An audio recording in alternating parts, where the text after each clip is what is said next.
उठा खलीफा का जनाजा, नेतन्याहू ने साधा निशाना। ईरान के supreme leader ayatollah Ali Khamenei 28 फरवरी को अमेरिका इजराइल के साझे हमले में शहीद हुए थे, ऐसा ईरान का मानना है। और उस हमले के 4 महीने बाद उनका अंतिम संस्कार किया जा रहा है। लेकिन इजरायली खुफिया एजेंसी मोसाद ने इस अंतिम संस्कार में भी खुराफात मचाने की तैयारी कर ली है। इजरायल ने धमकी दी है कि अंतिम संस्कार में वो खामनेई के बेटे मोस्तबा को मारेगा। इस धमकी के बाद ईरान में क्या हो रहा है, समझिए इस रिपोर्ट से।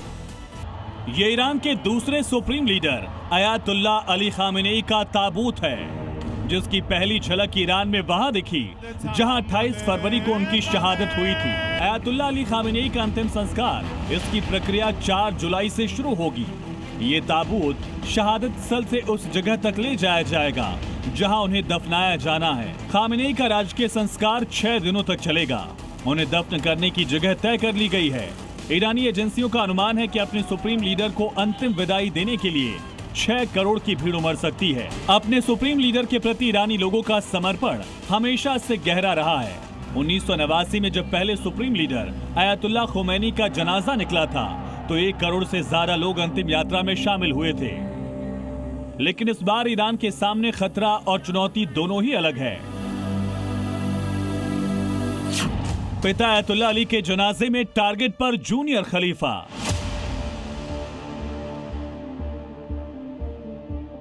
ईरानी एजेंसियां हाई अलर्ट, मोसाद एजेंट्स पर खास नजर। खामनेई के अंतिम संस्कार से पहले इजरायली रक्षा मंत्री इस्राइल काट्ज ने मोस्तबा खामनेई की हत्या की धमकी दी थी। इसे देखते हुए अमेरिकी इंटेलिजेंस के अधिकारियों ने ईरानी अधिकारियों को अलर्ट कर दिया है।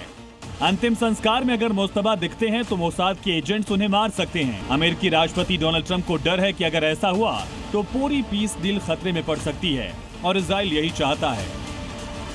रिपोर्ट्स के मुताबिक अमेरिका ने सिर्फ मोस्तबा को लेकर ही अलर्ट नहीं किया, बल्कि बाकी के लीडर्स पर खतरे को लेकर भी अलर्ट कर चुका है। अमेरिका ईरान के बीच अप्रैल में शुरू हुई बातचीत के दौरान अमेरिका को डर था कि इजराइल ईरान के विदेश मंत्री अब्बास अरागची और संसदीय अध्यक्ष मोहम्मद बागर गलीबाफ को निशाना बना सकता है। इसी तरह से अमेरिका ने मिडिल ईस्ट के कुछ सहयोगी देशों के जरिए तेहरान को सतर्क रहने का संदेश भिजवाया। इसी कारण पाकिस्तान ने ईरानी डेलीगेशन के विमान को फाइटर जेट की सुरक्षा में इस्लामाबाद तक पहुंचाया। लौटते समय भी सुरक्षा अलर्ट मिलने पर विमान की मशहद में इमरजेंसी लैंडिंग कराई और डेलीगेशन सड़क के जरिए तेहरान पहुंचा। अब वही अलर्ट ईरान के तीसरे सुप्रीम लीडर मोस्तबा खामनेई को लेकर है। नेतन्याहू के एजेंट्स 6 करोड़ की भीड़ में कुछ भी कर सकते हैं। इस खतरे को देखते हुए ईरानी एजेंसियों ने मोस्तबा को अपने पिता के अंतिम संस्कार में आने से मना किया है। मोस्तबा के करीबी आयतुल्ला हकीमी इलाही के मुताबिक, मैं पिछले हफ्ते ईरान में था और अपने कुछ दोस्तों से मिला जो उनसे मिले थे।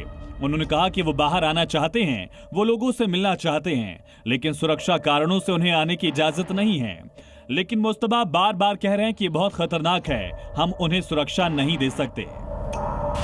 अमेरिकी हमले के बाद से मोस्तबा खामनेई कहां है, ये ईरान के कुछ शीर्ष अधिकारियों को ही पता है। अमेरिका और इजराइल का दावा है कि मोस्तबा खामनेई बुरी तरह से घायल हैं। कुछ रिपोर्ट में इजरायली अधिकारियों ने मोस्तबा खामनेई के अपंग होने की भी बात कही है। हालांकि ईरान ने इन दावों पर कोई प्रतिक्रिया नहीं दी। ऐसा माना जा रहा है कि ईरान ने अमेरिका और इजराइल के हमलों के डर से मोस्तबा खामनेई को छिपा कर रखा है। ऐसे में बहुत कम संभावना है कि मोस्तबा खामनेई अपने पिता के अंतिम संस्कार में सार्वजनिक रूप से आए। आयतुल्ला अली खामनेई का राजकीय अंतिम संस्कार 4 जुलाई से 9 जुलाई तक आयोजित किया जा रहा है। इजराइल और अमेरिका के हमलों के कारण उनके निधन के 4 महीने बाद ये 6 दिवसीय अंतिम संस्कार शुरू हो रहा है। इस दौरान 3 दिन तक अंतिम संस्कार और प्रार्थना सभाएं आयोजित की जाएंगी। इसके बाद उनके पार्थिव शरीर को इराक ले जाया जाएगा, जहां करबला और नजफ में कुछ धार्मिक कार्यक्रम होंगे। 7 जुलाई को कोम में विशेष समारोह आयोजित किया जाएगा। अंतिम यात्रा 9 जुलाई को उनके गृहनगर मशहद पहुंचेगी, जहां उनकी अंतिम इच्छा के अनुसार उन्हें इमाम रजा दरगाह में दफन किया जाएगा। अमेरिका और इजराइल को छोड़कर बाकी तमाम देशों के प्रतिनिधियों को बुलाया गया है। माना जा रहा है कि ईरान में अब तक की सबसे बड़ी शोक सभा होगी। ब्यूरो रिपोर्ट, जी मीडिया।